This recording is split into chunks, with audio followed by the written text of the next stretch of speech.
बीते कल वह एक तारीख जो अब भारतीय इतिहास में सिर्फ कैलेंडर की एक तारीख नहीं बल्कि दर्द, गुस्से और बदले के प्रतीक के रूप में दर्ज हो चुकी है।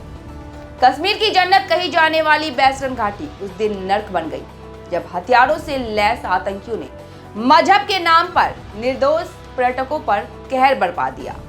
26 मासूमों की लाशें खून से सनी वादियां और गूंजती चीखों ने पूरे देश की आत्मा को झकझोर कर रख दिया। अब सवाल सिर्फ सुरक्षा का नहीं, सम्मान का है। अब आवाज एक है, पहलगाम का बदला लो, आतंकवाद का सफाया करो। सरकार हरकत में है और सेना तैयार और देश एकजुट। नमस्कार, मैं हूं आपके साथ राबिया और आपने देखना शुरू कर दिया है न्यूज़ नाउ। कश्मीर की खूबसूरत बैसरन घाटी उस वक्त चीखों और गोलियों की आवाज से दहल उठी जब आतंकियों ने मजहब के नाम पर 26 बेगुनाह पर्यटकों को बेरहमी से मौत के घाट उतार डाला। इस आतंकी हमले ने पूरे देश को हिलाकर रख दिया। न सिर्फ सड़कों पर बल्कि सोशल मीडिया पर भी गुस्से का ज्वालामुखी फूट पड़ा है। पहलगाम आतंकी हमले पर मोदी सरकार एक्शन मोड में नजर आ रही है। मोदी सरकार का सख्त रुख और कड़ी कार्रवाई शुरू हो चुकी है। घटना की गंभीरता को देखते हुए प्रधानमंत्री नरेंद्र मोदी और गृह मंत्री अमित शाह ने तत्काल कदम उठाए। आपको बता दें कि सऊदी अरब का अपना महत्वपूर्ण दौरा बीच में ही रद्द कर पीएम मोदी दिल्ली लौट आए। दिल्ली एयरपोर्ट पर उतरते ही उन्होंने विदेश मंत्री डॉक्टर एस जयशंकर, राष्ट्रीय सुरक्षा सलाहकार अजीत डोभाल और अन्य वरिष्ठ अधिकारियों के साथ आपात बैठक की। इस बैठक में पहलगाम हमले की पूरी जानकारी ली गई और आतंकवादियों के खिलाफ कठोर कार्रवाई की रणनीति पर चर्चा हुई। दूसरी ओर गृह मंत्री अमित शाह तुरंत श्रीनगर पहुंचे, जहां उन्होंने उच्च स्तरीय सुरक्षा समीक्षा बैठक की। शाह ने साफ शब्दों में कहा कि इस कायराना हमले के दोषियों को किसी भी कीमत पर बख्शा नहीं जाएगा। श्रीनगर में शाह ने घायलों से मुलाकात की और पीड़ित परिवारों को हर संभव सहायता का आश्वासन दिया। सुरक्षा बलों का सर्च ऑपरेशन तेज।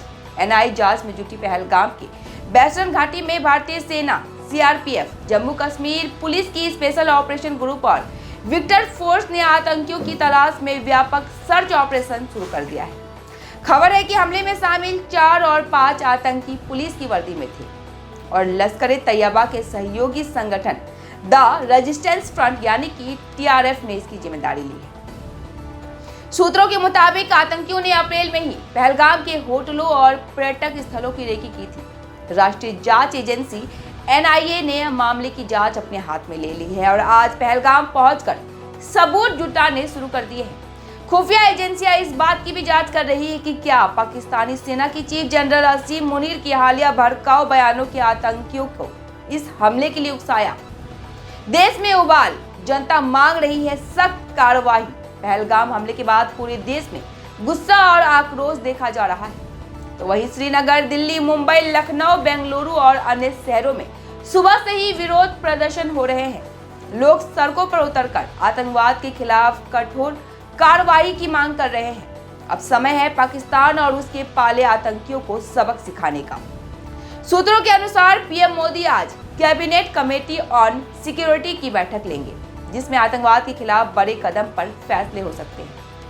खुफिया सूत्रों का दावा है कि पाकिस्तान के आतंकी ढांचे को निशाना बनाने की योजना बन रही है। भारतीय वायुसेना और सेना को हाई अलर्ट पर रखा गया है और सीमा पर सतर्कता बढ़ा दी गई। आइए हम आपको दिखाते हैं इस आतंकवादी हमले की कुछ वीडियो फुटेज जो आपको विचलित कर सकते हैं।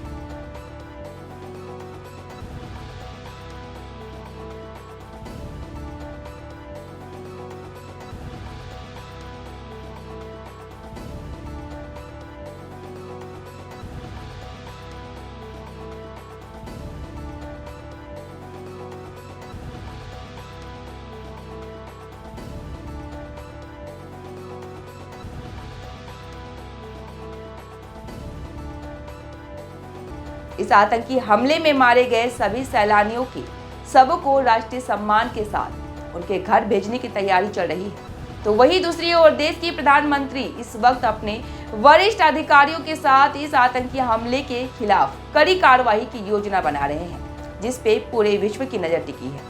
क्योंकि ये आतंकी हमला सिर्फ बेगुनाह सैलानियों पर नहीं हुआ बल्कि भारत के आत्मसम्मान पर हुआ है। और ऐसे में हम भारतीय कैसे भला चुप बैठ सकते हैं।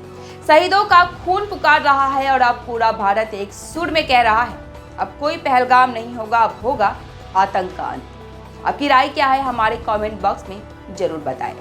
जुड़े रहे हमारे साथ ताजा अपडेट के लिए, देखते रहे न्यूज़ नाउ। फिलहाल के लिए इतना ही, धन्यवाद।